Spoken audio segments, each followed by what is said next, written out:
Hello, welcome to our show.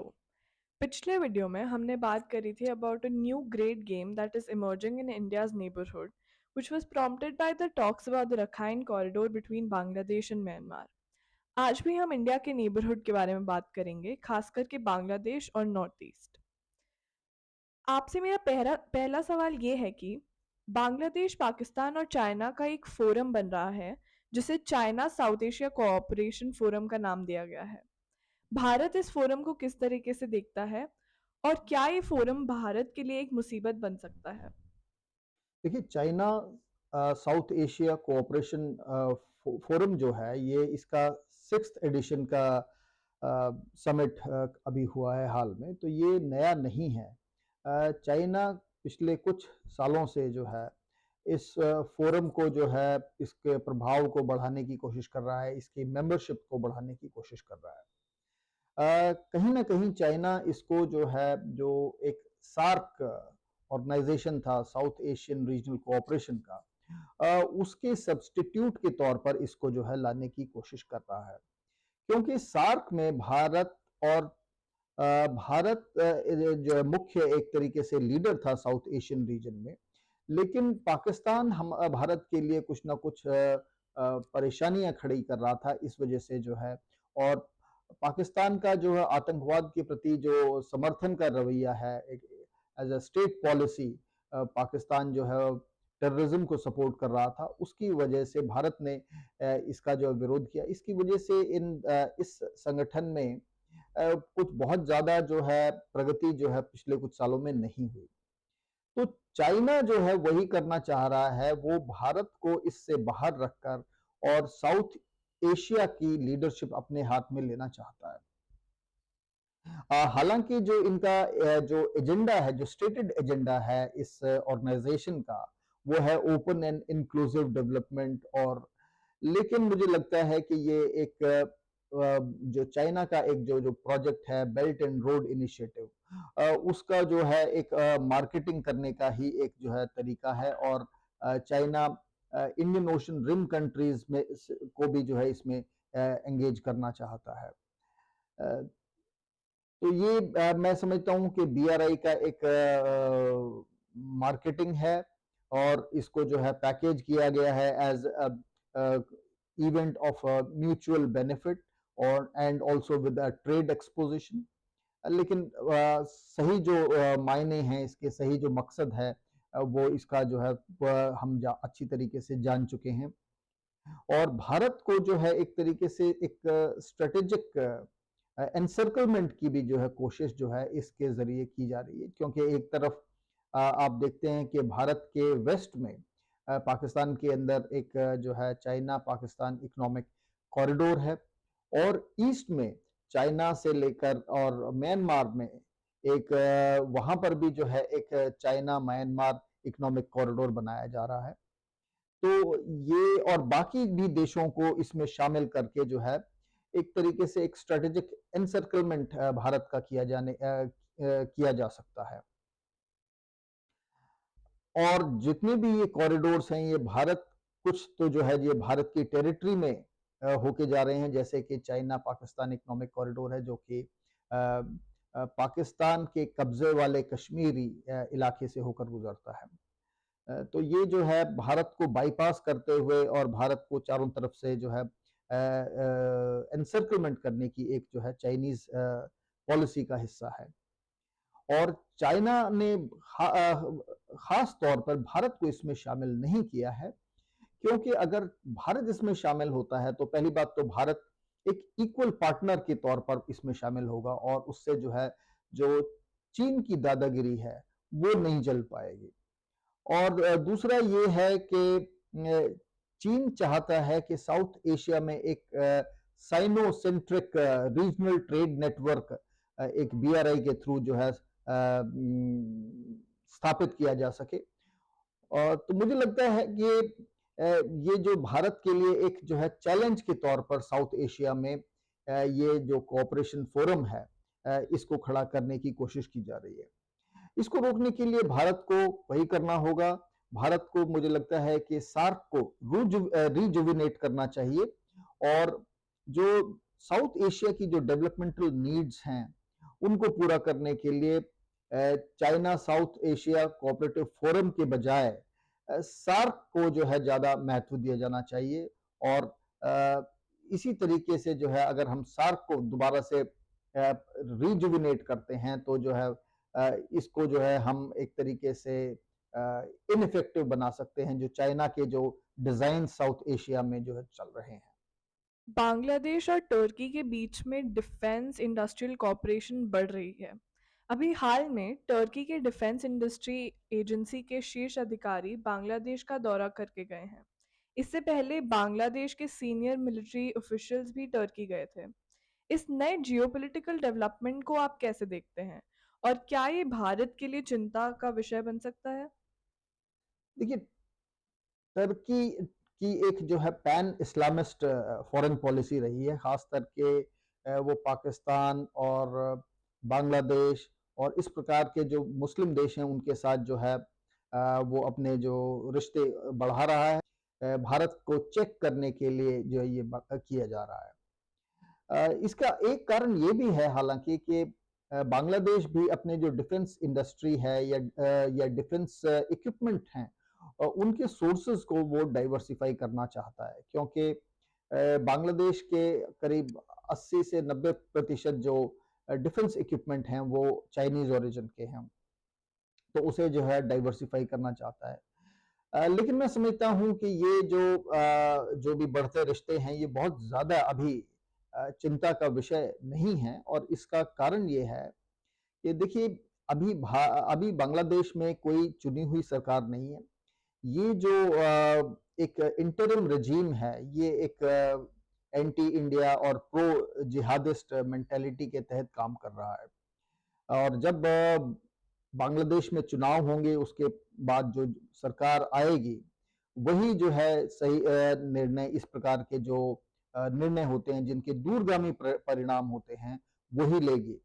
क्योंकि दूसरा ये भी है कि जो डिफेंस मैन्युफैक्चरिंग सेक्टर होता है वो एक बहुत ही रेगुलेटेड सेक्टर है, और इसमें जो कोऑपरेशन करना ये बहुत आसान नहीं होता है, क्योंकि जो ट्रांसफर ऑफ टेक्नोलॉजी भी करेंगे तो उसके लिए जो है बांग्लादेश को, तुर्की को बहुत बड़ा पैसा देना पड़ेगा, क्योंकि टेक्नोलॉजी को डेवलप करने के लिए बहुत पैसा लगता है, उसमें रिसर्च एंड डेवलपमेंट में बहुत खर्चा आता है। और बांग्लादेश के जो आर्थिक हालात हैं इस वक्त वो ऐसे नहीं हैं कि वो कोई बहुत बड़ी टेक्नोलॉजी तुर्की से खरीद सके। हो सकता है कि कुछ सप्लाई चेन में, डिफेंस मैन्युफैक्चरिंग की सप्लाई चेन से रिलेटेड कुछ कंपोनेंट्स या कुछ इस प्रकार के सामान के लिए वहां पर जो है कुछ इन्वेस्टमेंट किया जा सके, या कोई सेटअप, इंडस्ट्रियल सेटअप जो है किया जा सके। लेकिन कोई बड़ा टेक्नोलॉजिकल ट्रांसफर या कोई बड़ी डिफेंस इंडस्ट्रियल इंडस्ट्री में जो है बांग्लादेश में इमीडिएटली आते हुए नहीं देखता। दूसरा रीजन ये भी है कि क्या बांग्लादेश के पास वो टेक्निकल स्किल बेस है जो कि इस तरीके की जो हाईटेक इंडस्ट्री, बिकॉज जो डिफेंस इंडस्ट्रीज होती हैं वो हाईटेक इंडस्ट्रीज होती हैं और उसके लिए एक टेक्निकल स्किल बेस की जरूरत होती है, तो क्या बांग्लादेश के पास वो टेक्निकल स्किल बेस है कि वो इस प्रकार के इंडस्ट्रियल एंडेवर को सपोर्ट कर पाएगा। और दूसरा ये है कि देखिए विजिट्स वगैरह बहुत सारे होते हैं, उनके पॉलिटिकल सिग्नलिंग होते हैं, तो ये इस विजिट का हो सकता है कि पॉलिटिकल सिग्नलिंग जो है भारत के प्रति अपने अपोजिशन को जाहिर करना है। और जितने भी ये विजिट्स होते हैं इनमें जरूरी नहीं है कि सारे के सारे जो है ये कोऑपरेशन में और फ्रक्टिफाई हो जाएं या ग्राउंड पे इम्प्लीमेंटेशन हो जाए। तो मुझे नहीं लगता कि भारत को बहुत ज्यादा इसके ऊपर चिंता करने की जरूरत है, लेकिन हाँ, हमें इस पर नजर रखने की जरूरत है कि ये किस तरीके से ये आगे जो है डेवलपमेंट्स इस क्षेत्र में होता है। हाल ही में म्यांमार में भारत की सीमा से लगे जंगलों में उल्फा उग्रवादियों व पीएलए के उग्रवादियों के कैंपों पर ड्रोन अटैक्स हुए हैं। भारतीय सेना ने इन अटैक्स में उनका कोई हाथ होने से साफ इनकार किया है। आपके अनुसार इन अटैक्स के पीछे कौन हो सकता है और इन अटैक्स का नॉर्थ ईस्ट की सुरक्षा स्थिति पर क्या प्रभाव पड़ेगा? देखिए, पहले तो हमें ये समझना होगा कि ये जो अ, उग्रवादी ग्रुप हैं, चाहे उल्फा है, पीएलए है और एनएससीएन के खापलांग है, ये जो है भारत के हितों के विरुद्ध काम करते हैं। और इनको कौन देश सपोर्ट करते हैं? तो इनको सपोर्ट करता है चाइना, इनको सपोर्ट करता है पाकिस्तान को, बांग्लादेश भी सपोर्ट करता है। तो भारतीय सेना ने तो साफ तौर पे कहा है कि हमारा इसमें कोई जो है हाथ नहीं है इन ड्रोन अटैक्स में, जो कि इन उग्रवादी कैंप्स के ऊपर जो है म्यांमार में किए गए। लेकिन अगर हम अ, ये अंदाजा लगाएं, एक कहते हैं हम एक एलिमिनेशन प्रोसेस स्टार्ट करें कि इसके पीछे कौन हो सकता है। क्या चाइना इसके पीछे हो सकता है? चाइना इसके पीछे नहीं हो सकता। क्या म्यांमार की जो मिलिट्री हुंता है वो इसके पीछे, इस ड्रोन अटैक के पीछे हो सकती है?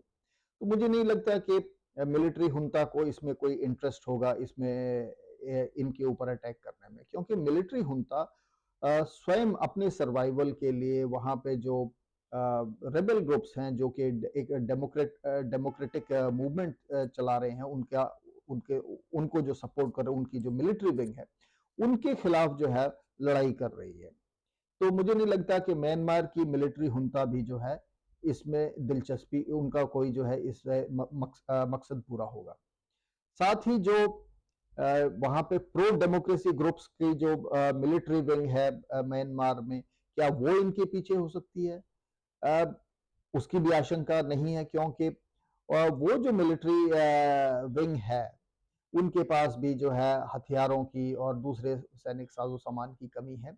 वो जो है भारत में एक्टिव उग्रवादी ग्रुपों के ऊपर अपने जो है हथियार और असला को बर्बाद नहीं करेंगे। तो जाहिर तौर पर कहीं ना कहीं पे जो है इसके ऊपर मुझे लगता है कि भारत की खुफिया एजेंसियों ने किसी दूसरे ग्रुप के थ्रू, एक थर्ड पार्टी के थ्रू ये इनको इन अटैक्स को हो सकता है कि करवाया हो। और दूसरा कारण ये भी हो सकता है कि भारत ने ही ये किया है, लेकिन भारत इसको किन्हीं कूटनीतिक कारणों की वजह से इसको अनाउंस नहीं करना चाहता, और ये सही भी है।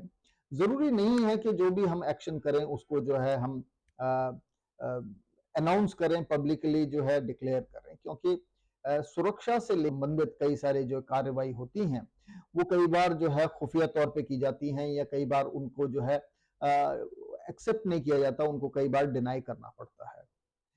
और दूसरा आपने जो सवाल पूछा कि इससे इन अटैक्स का नॉर्थ ईस्ट की सुरक्षा स्थिति पर क्या प्रभाव पड़ेगा, तो हो सकता है कि ये ग्रुप्स वहां से रिलोकेट होकर, म्यांमार से रिलोकेट होकर, हो सकता है कि बांग्लादेश और बांग्लादेश का जो चिटागोंग हिल ट्रैक्ट एरिया है वहां पर एक्टिव हो जाएं, वहां पर आ जाएं, क्योंकि वहां पे जो उनको एक फेवरेबल एनवायरनमेंट मिलेगा, एक फेवरेबल पॉलिटिकल एनवायरनमेंट बांग्लादेश में इस वक्त है, जो कि इस प्रकार की एंटी इंडिया गतिविधियों को सपोर्ट करने से नहीं हिचकिचाएगा। तो हो सकता है कि ये बांग्लादेश में आ जाएं, और क्योंकि सूचनाएं ये भी मिली हैं कि बांग्लादेश के चिटागोंग हिल ट्रैक्ट में कुकी चिन नेशनल आर्मी के भी जो है ट्रेनिंग कैंप्स एक्टिव हैं। तो ये इनको भी हो सकता है कि वहां पे जो है रिहेबिलिटेट किया जा सकता है। भारतीय खुफिया एजेंसीज को और भारतीय सुरक्षा एजेंसियों को इस पूरे क्षेत्र पर और इनकी गतिविधियों पर, बांग्लादेश में होने वाली इन गतिविधियों पर नजर रखनी पड़ेगी, और इनके खिलाफ अगर जरूरत पड़ती है किसी भी प्रकार का ओवर्ट या कोवर्ट एक्शन, या जिस प्रकार से ये अभी ड्रोन अटैक भी किया गया है, अगर जरूरत पड़ेगी तो भारत को जो है इस प्रकार के ड्रोन अटैक करने से नहीं हिचकिचाना चाहिए। ऐसा मेरा मानना है। मोहम्मद यूनुस ने कुछ दिन पहले बीजिंग में एक स्टेटमेंट दिया था जिसमें उन्होंने कहा कि भारत के नॉर्थ ईस्टर्न स्टेट्स लैंडलॉक्ड हैं और उनका रास्ता बांग्लादेश से होकर जाता है। उन्होंने बांग्लादेश को गार्डियन ऑफ द ओशन भी बुलाया। तो क्या यूनुस का ये स्टेटमेंट भारत की जो स्ट्रेटेजिक वल्नरेबिलिटी है सिलीगुड़ी कॉरिडोर के रूप में उसे हाईलाइट करता है? इसके बारे में आपके क्या विचार हैं? सिलीगुड़ी कॉरिडोर भारत के लिए एक नैरो स्ट्रिप है वहां पर, जो कि ज़ाहिर तौर पर एक स्ट्रेटेजिक वल्नरेबिलिटी है। और इस वल्नरेबिलिटी का भारत को बहुत पहले से आभास था, रहा है, हमेशा से रहा है। और इसका हमने जो है कई जो है सॉल्यूशंस निकालने की कोशिश की है, जिसमें से एक जो है तो पहले जो है बांग्लादेश के थ्रू ही था, लेकिन अब बांग्लादेश के जो जिस प्रकार के बांग्लादेश का बर्ताव है भारत के प्रति, और उससे जो है ये रूट तो पॉसिबल नहीं है। लेकिन 2008 में भारत ने म्यांमार के साथ एक मेमोरेंडम ऑफ अंडरस्टैंडिंग साइन किया था, Kaladan multi modal transport corridor को डेवलप करने के लिए। ये जो है भारत के कोलकाता पोर्ट से म्यांमार के सित्वे पोर्ट को जोड़ता है, और सित्वे से ऊपर अप नॉर्थ जो म्यांमार के अंदर कालादान रिवर है, उसमें इनलैंड वाटरवेज के थ्रू उसमें जो है पलेतवा एक टाउन है, वहां पे पलेतवा को जोड़ता है, ले जाता है। और पलेतवा से भारत का जो मिजोरम का एक बॉर्डर टाउन है जोरिनपुई, उसको एक 4 लेन हाईवे के थ्रू जोड़ता है। तो इसके ऊपर 2008 के बाद ही काम शुरू हो गया था। और मैं बताना चाहूंगा कि कोलकाता पोर्ट में जो भी कार्रवाई होनी थी, वो इंफ्रास्ट्रक्चर की कार्रवाई वो हो चुकी है। सितवे पोर्ट में भी जो है जो डेवलपमेंट इंफ्रास्ट्रक्चर डेवलप होना था वो हो चुका है। सितवे पोर्ट को भारत की Indian ports global private limited, जो कि एक मिनिस्ट्री ऑफ शिपिंग की एक पब्लिक सेक्टर अंडरटेकिंग है, वो ऑपरेट कर रही है। और सितवे से लेकर जो कलादान रिवर में जो कि ड्रेजिंग होनी थी वो भी कंप्लीट हो चुकी है, और पलेतवा तक जो है ये पूरी तरीके से ऑपरेशनल है। और पलेतवा से मिजोरम में जो बॉर्डर टाउन है जोरिनपुई, वहां तक जो डिस्टेंस है वो करीब 109 किलोमीटर के करीब है। उसमें से केवल 50 किलोमीटर की जो 4 लेन रोड का कंस्ट्रक्शन अभी बाकी है, क्योंकि वहां पर म्यांमार में एक सिविल वॉर जैसे हालात हो गए थे, इसके वजह से ये काम जो है बीच में रोक देना पड़ा। हालांकि जो कि आर्म्ड इंसर्जेंट ग्रुप्स हैं, एथनिक आर्म्ड इंसर्जेंट ग्रुप्स हैं म्यांमार में, खास करके जो क्योंकि ये जो सारा जो प्रोजेक्ट है ये रखीन और चिन स्टेट्स के थ्रू जाता है, तो जो रखीन आर्मी है वो इस प्रोजेक्ट के फेवर में है, और उन्होंने कहा है कि वो भारत के इस प्रोजेक्ट को जो है सिक्योरिटी प्रोवाइड करेंगे, और उनको इससे कोई ऑब्जेक्शन नहीं है। लेकिन भारत की सरकार चाहती है कि जो ये म्यांमार की जो सरकार है उसी के साथ जो है डायरेक्ट डीलिंग किया जाए, क्योंकि किसी भी प्रकार के किसी एथनिक आर्म्ड ग्रुप से डीलिंग करना वो म्यांमार की सॉवरेंटी के खिलाफ जाना होगा। तो ये जो है पूरा का पूरा जो Kaladan multi modal transit transport corridor है, ये ऑलमोस्ट तैयार है। केवल करीब 50 किलोमीटर के करीब का जो है इसमें सड़क बनना बाकी रह गया है। और भारत के अंदर ये जोरिनपुई से इसको जो है आइजॉल और सिलचर होते हुए शिलोंग से जोड़ दिया जाएगा। तो जो कोलकाता से आइजॉल का जो या ये कहें जोरिनपुई का जो रोड डिस्टेंस था वो करीब जो है 2000 किलोमीटर था, और अब ये जो Kaladan multi modal transit transport corridor है, इसके द्वारा ये जो है तकरीबन आधा हो जाएगा। तो इसमें बहुत ज्यादा टाइम की और पैसे की भी जो है कार्गो फ्रेट कॉस्ट की जो है बचत होगी भारत को। इसके अलावा आइजॉल से तुईपांग एक मिजोरम में ही एक बॉर्डर टाउन है, वहां पे भी जो है इसी प्रकार की एक जो है इंटरनेशनल स्टैंडर्ड की रोड 4 लेन हाईवे डेवलप किया जा रहा है, जो कि म्यांमार के जो रोड नेटवर्क है उससे कनेक्ट होगा। इसके अलावा भारत ने तामू, काले, कलेवा और एक वहां पे रोड डेवलप कर रहा है, जो कि मणिपुर से होते हुए जो है म्यांमार में आएगी। तो भारत ने इस वल्नरेबिलिटी को बहुत बड़े पैमाने पर जो है एड्रेस कर लिया है, और मुझे नहीं लगता कि अगर बांग्लादेश में हालात इसी प्रकार के रहते हैं और वहाँ पे जो एनवायरनमेंट है वो एंटी इंडिया भी रहता है, तो भारत की नॉर्थ ईस्ट स्टेट्स को कभी कोई बहुत ज्यादा प्रॉब्लम आने वाली है, या कोई वो लैंडलॉक्ड स्थिति का उनको जो है ऐसा सामना करना पड़ेगा। मुझे नहीं लगता कि ये जो है हो पाएगा, क्योंकि भारत ने इसके लिए सारे के सारे कदम काफ़ी एडवांस में ही जो है उठा लिए हैं। With so much turmoil in Bangladesh, वहाँ की इंटरिम रिजीम भारत के प्रति हॉस्टाइल है। क्या भारत को भी बांग्लादेश के प्रति हॉस्टाइल रुख रखना चाहिए, और भारत की बांग्लादेश से क्या अपेक्षाएं होनी चाहिए, और भारत की फॉरेन पॉलिसी बांग्लादेश के प्रति क्या होनी चाहिए आपके हिसाब से?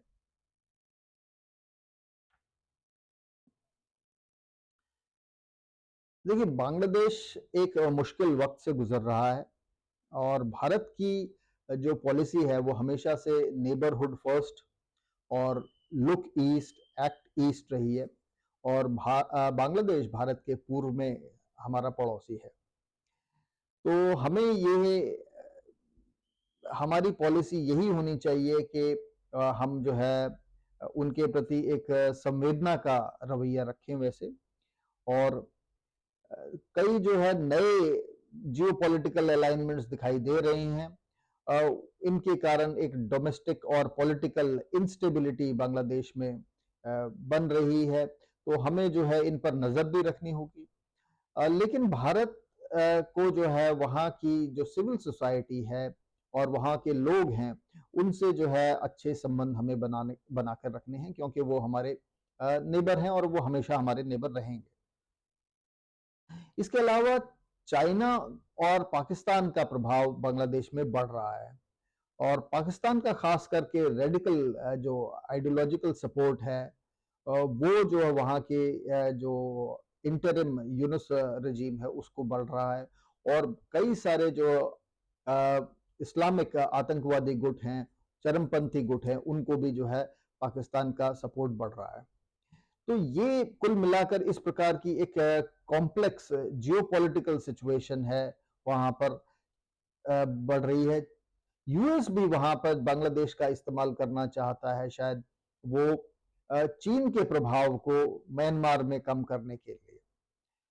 तो हमें जो है एक बहुत ही सोची समझी और मैच्योर फॉरेन पॉलिसी हमारी है और उसी को हमें आगे बढ़ाना पड़ेगा। लेकिन हमें ये भी सोचने समझने की ज़रूरत है कि जो इन इस प्रकार की जो फॉरेन पॉलिसी है या इस प्रकार की जो पॉलिसी है, इसके परिणाम जो है तुरंत नहीं आते। ये मतलब फॉरेन पॉलिसी कोई वो नहीं है कि हमने बटन दबाया और जो है उजाला हो जाएगा, इस प्रकार से। इन तो हमें बहुत ही धैर्य से काम लेना होगा। हमें सबसे पहले तो बांग्लादेश में इलेक्शन रिजल्ट्स का इंतज़ार करना होगा और जो भी पार्टी सरकार में आती है और उस सरकार से पॉलिटिकल और डिप्लोमेटिक एंगेजमेंट हमें बढ़ाने होंगे। हमें इकोनॉमिक एंगेजमेंट बढ़ाना होगा उस सरकार के साथ और साथ ही हमें पब्लिक डिप्लोमेसी के द्वारा जो सिविल सोसाइटी है वहां से एंगेजमेंट बढ़ाना पड़ेगा। थिंक टैंक्स हैं, ट्रैक टू डिप्लोमेसी है।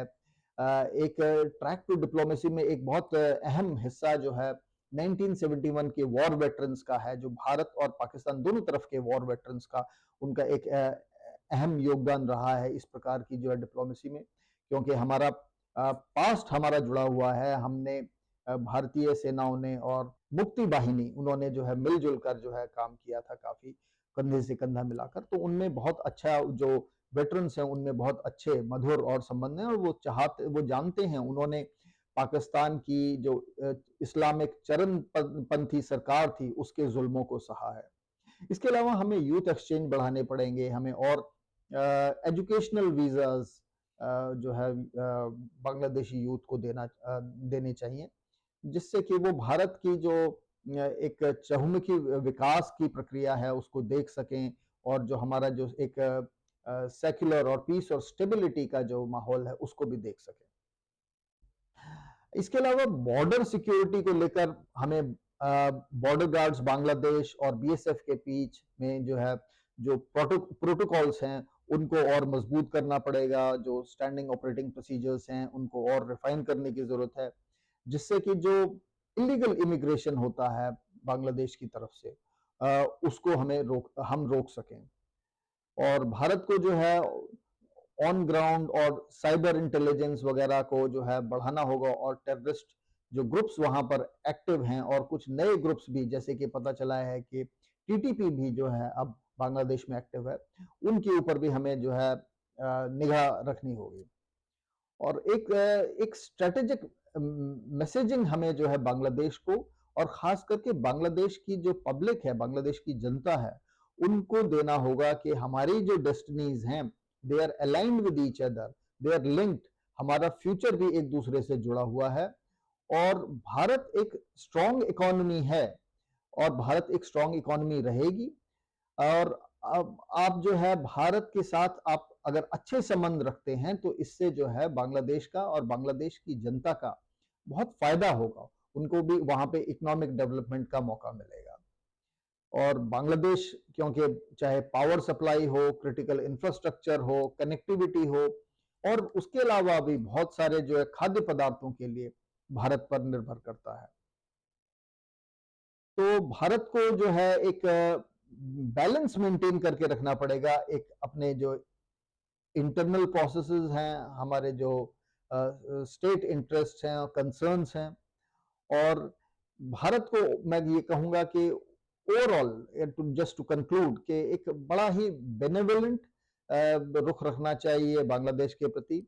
बट ये जो है साथ ही ये जो है थोड़ा-सा इसमें फर्मनेस भी होनी चाहिए कि we will not tolerate any activity which is against India's security interests. तो हमें एक मैच्योर रीजनल पावर के तौर पर बांग्लादेश को के साथ डील करना पड़ेगा और तभी जो है बांग्लादेश के अंदर भी जो है बांग्लादेश को ये समझाना पड़ेगा कि तभी बांग्लादेश के अंदर प्रॉस्पेरिटी, स्टेबिलिटी और प्रोग्रेस होगी, जब बांग्लादेश भारत के हितों के खिलाफ अगर कोई कार्रवाई नहीं करता।